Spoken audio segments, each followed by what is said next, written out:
Okay, so yeah, Christine. So when I left you, I was standing in the entryway to the Denny's restaurant. Cast your minds back to that Denny's restaurant. Evening.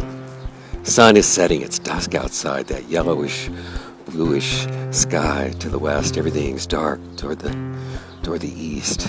The bats are squeaking up and down the streets, devouring the enormous numbers of mosquitoes in the air. It's evening. It's gotten a bit quieter. And she's the one who says, "You must be Dorothy." She's the one who uttered the intractable, the implacable, the ineluctable words that sealed my fate forever. You must be Dorothy. Anyway, we're good friends now, as I said.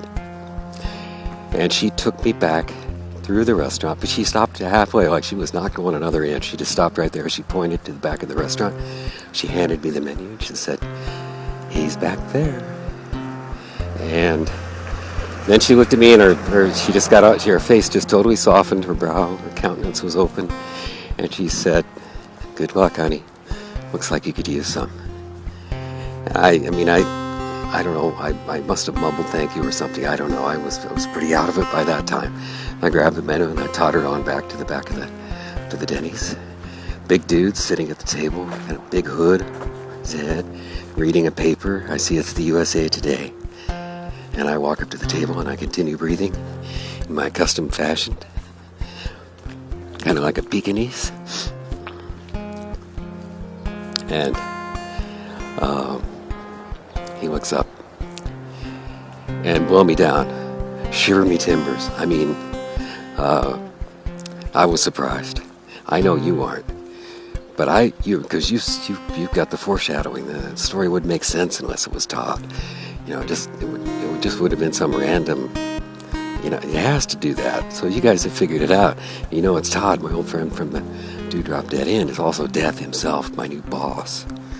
But I was just inside the story. I didn't know that stuff at the time. So I just, you know, it just really surprised me to see that my old friend, because it was a really interesting and wonderful day that I'd never forgotten, and I wish I could have seen him again, but he just never turned up. So here he is. You know, this guy I kind of bonded with in a way in the Dewdrop Dead End.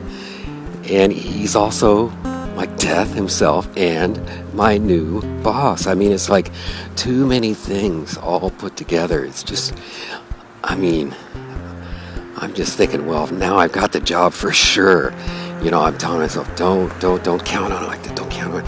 You've got to act eager. You know, don't. You know, but I'm just thinking, geez, you know, unless he was just drunk and he doesn't remember any of it, maybe he remembers me, and you know, it's like I've got an in. This could work out good. You know, maybe this, you know, maybe. And he looked like he was about to go back to reading his paper, and I said, so you're the death guy, Todd? Yeah, right? Wow. I was gonna ask you how you fell into that, but I guess I won't. Anyway, wow, it's great to see you. I hate to be blunt, but does this mean I just have to know. I mean, does this mean I get the job? And he laughed and he patted the seat and said, "Of course it does, you silly goose. Sit down, I'll tell you all about it." And of course, when he chuckled, and that really gets to people. You know, all the organs all over the place. Everybody in the restaurant, the organs kind of shift, vibrate a little bit, wriggle, kind of wriggle against each other a little bit. It's, you know, it can be really pleasant if you've gotten used to it. And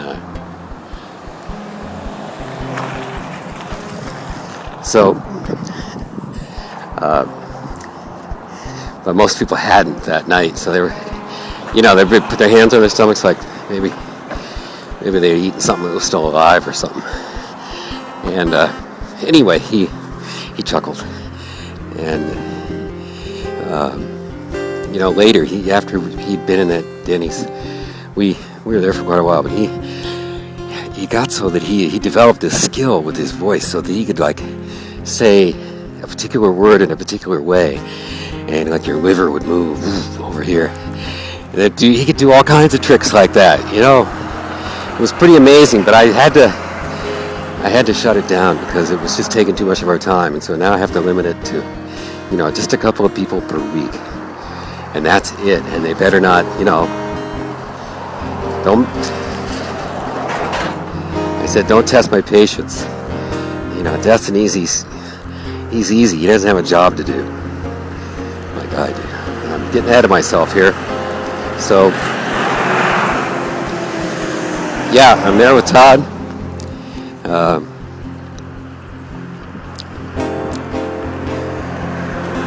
Well, of course I'm delighted. And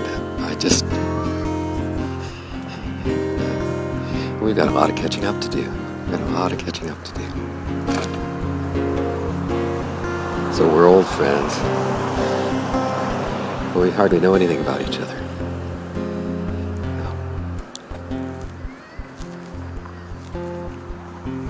Yeah.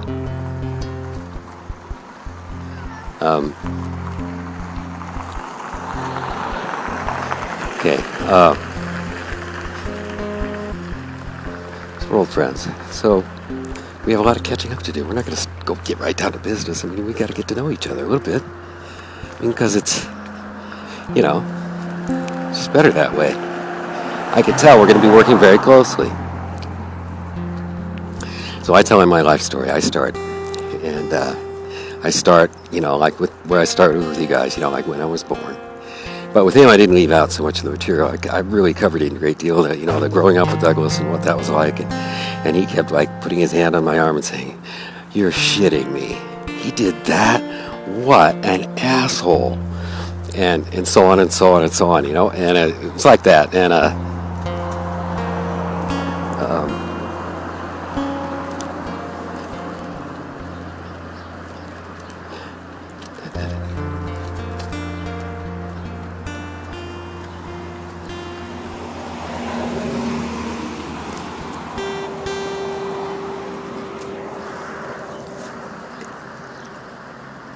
and what else?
Yeah. I was checking with the neighbors. Nobody answers to see if we're the only ones without light. They don't answer, but I texted Garrett, and they don't have electricity either. This is very strange around here. Yeah.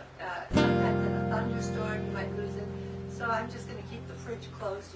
Yeah. And in California, it's often because it's hot. All the air conditioners go on. That's not a problem. Not here. Nobody has an air conditioner. Yeah, nobody has one here. So. Like 1% of Yeah. the population. Yeah. Okay. Oh, and the worms have a totally new environment. I picked out dumped everything out and went through and picked out everything that looked alive.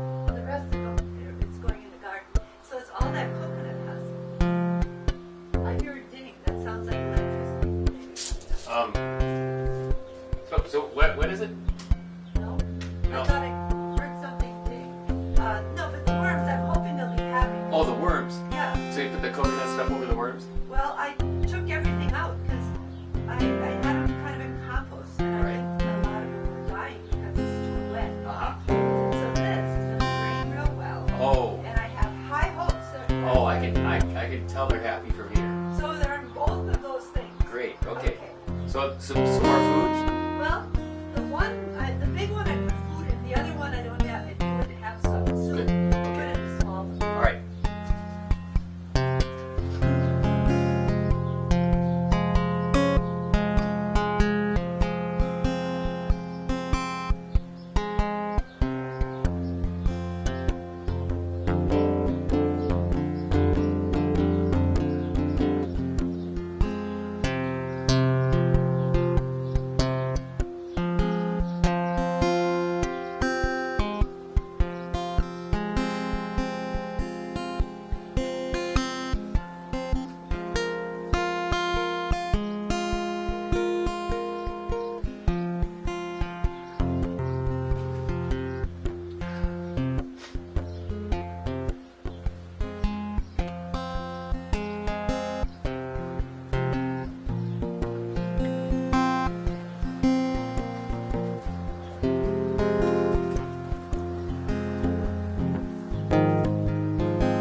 6, I think I might call the Scandinavian Bakery and have them prepare a sandwich. Oh, that sounds great. And I'll do that either way. Okay. If you do it. Yeah. Sounds like a nice date. Maybe 5:30 or 6. Okay. I can't remember the last thing. Okay.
Done by bacon.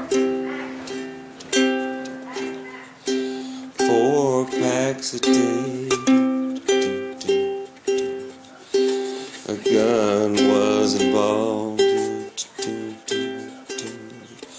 My head got in the way. My car hit a wall. I smoked too much crack. Fell off a ladder. Fade to black.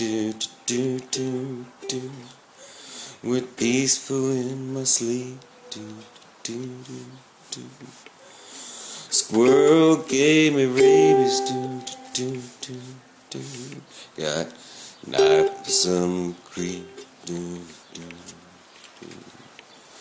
I drove off a ledge. I drowned in a river. Ate too much cheese. Drank a hole in my liver. Got my meds mixed up. Choked on a bone. My new ticker just quit. It was on loan. I went down the stairs. I tripped on an elf. I got so depressed. I ran over myself.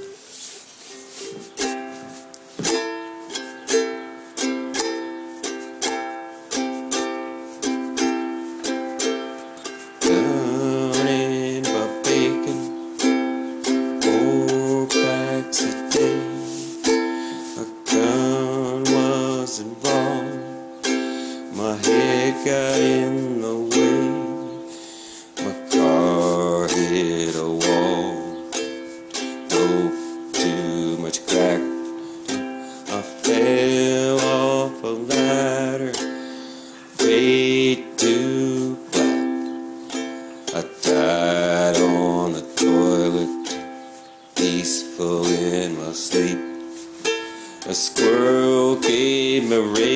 days. Got knife for some creep. I drove off a ledge. I drowned in a river. I ate too much cheese, drank a hole in my liver. Got my meds mixed up. I choked on a bone. My ticker just quit. I had it on loan. I went down the stairs and I tripped on an elf. I got so depressed I ran over myself. Was done in my bacon, 4 packs a day. A gun was involved, my head got in the way. It's all too soon, it's time to go. Can it really be the end of the show? They could have called ahead, for I showed up dead. Now the laundry ain't done, the place is a mess. Let me finish my dishes before I say yes.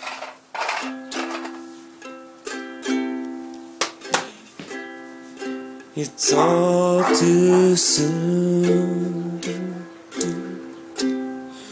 It's time to go. Can it really be the end of the show? They could have called ahead, for I showed up dead. Now the laundry ain't done and the place is a mess. Let me finish the dishes before I say yes. Let me finish the dishes